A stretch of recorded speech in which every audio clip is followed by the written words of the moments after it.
Je vais vous partager quelques extraits du livre et vous allez comprendre quel est le combat que je mène envers moi-même depuis que je suis arrivé sur cette terre. Là, nous sommes à la page 3 du livre. Dès mon enfance, j'ai commencé à me poser des questions sur la vie. Pourquoi je suis né dans cette famille et pas dans une autre? Où est-ce que j'étais avant ma naissance? Où est-ce que je partirai après ma mort? En grandissant, j'ai continué à m'interroger sur notre société. Pourquoi certains enfants naissent pauvres dans des pays en guerre, quand d'autres naissent riches dans des pays en paix? Les amis, vous voyez que dès ma tendre enfance, j'ai commencé à me poser des questions existentielles. Il était important pour moi de comprendre ce que je suis venu faire ici, sur cette terre. Quelle était ma mission de vie? Je voulais comprendre le sens de la vie. C'est pour ça que je suis allé dans la forêt équatoriale. Je sentais qu'il y avait un vide à l'intérieur de moi, que je n'étais pas heureux. Et pourtant, je gagnais très bien ma vie. J'étais manager en entreprise, ancien sportif, j'avais une belle voiture, une belle copine, des amis, mais j'avais un vide à l'intérieur de moi. Je suis né dans une famille chrétienne et je n'arrivais pas à trouver des réponses dans la Bible. Il y avait beaucoup d'interprétations qui ne me parlaient pas. Et je me suis dit, Brian, étant donné que tu ne trouves pas satisfaction auprès des différentes religions, va à la source. Je suis donc allé dans la forêt à la recherche des pygmées spirituels. Chercher des personnes qui allaient me montrer comment on se connecte à soi-même et à son environnement.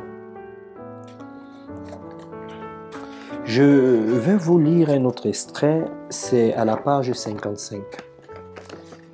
Je vous parle des peurs. La peur est une émotion pure. On arrive au monde avec deux peurs, la peur du vide et la peur du bruit fort.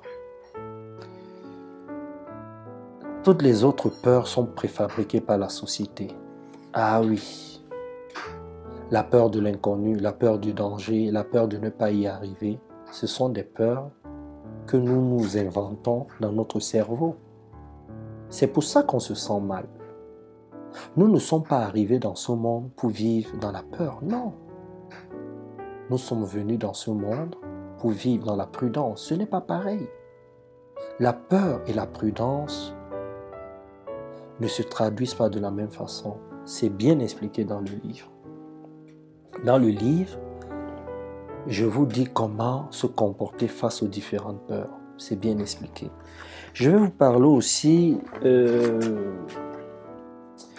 d'un grand défi de la vie que vous allez retrouver à la page 75. C'est l'acceptation. Vous savez qu'on a du mal à accepter le changement. On a du mal à composer avec les autres, avec la différence. Un grand défi de la vie est d'accepter les choses telles qu'elles sont. Pour ce faire, il faut les avoir observées attentivement, avant, sans jugement ni supposition. Voilà le problème que nous rencontrons. Nous sommes tout le temps en train de supposer des choses. Voilà ce qui cause des guerres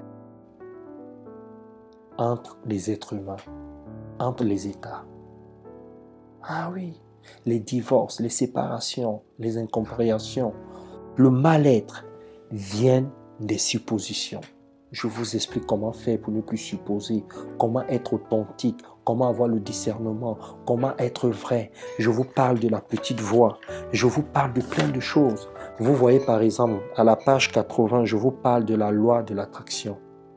Il y a des gens qui me disent, mais Brian, comment tu as fait dans ce milieu-là? Avec les animaux sauvages, les reptiles, le climat humide, comment tu as fait? J'ai pratiqué la loi de l'attraction.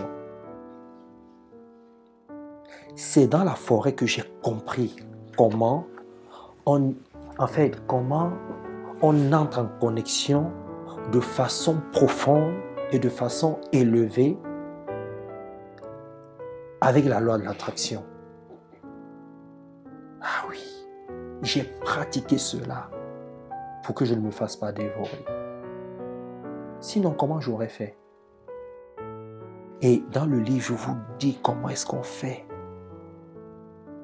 pour pratiquer au plus haut niveau la loi de l'attraction.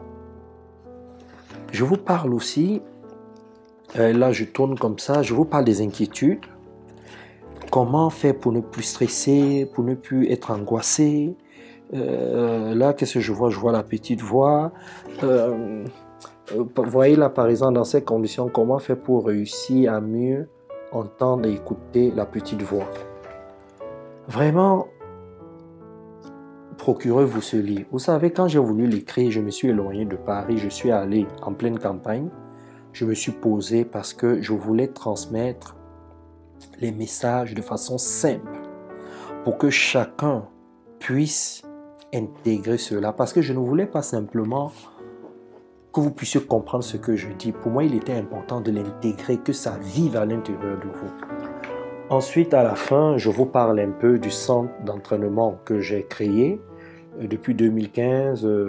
Dedans, je vous parle du coaching individuel, des différents programmes d'accompagnement, du coaching de famille, ce que je fais en entreprise, ce que je fais avec les sportifs, les hommes politiques, les chanteurs. Mon but ici, c'est d'amener chaque être humain au top, amener chaque être humain à mieux se connaître, à aller puiser à l'intérieur de lui toutes les énergies qu'il ignore.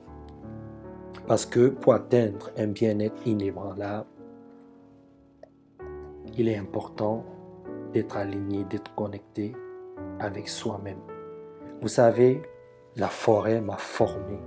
J'ai beaucoup appris. Tout ce que je vous dis dans mes vidéos, tout ce que vous entendez dans mes séminaires, dans mes conférences, les stratégies que je vous donne, c'est grâce à la forêt, c'est grâce à cette expérience-là. Comment faire pour être zen, pour vivre l'instant présent, pour avoir confiance en soi, pour développer des stratégies, pour gagner beaucoup plus sur le plan matériel, sur le plan humain, sur le plan émotionnel. Comment faire pour avoir un mental fort, puissant. Comment faire pour être connecté à la vie. Tout est expliqué dans ce livre. Comment atteindre un bien-être inébranlable. Bon, j'ai aussi appris à communiquer avec les arbres, avec l'eau, avec la nature. Vraiment, procurez-vous ce livre. Il y a beaucoup de choses qui vont vous parler et qui vont vous aider dans vos vies personnelles et professionnelles. À vous de jouer.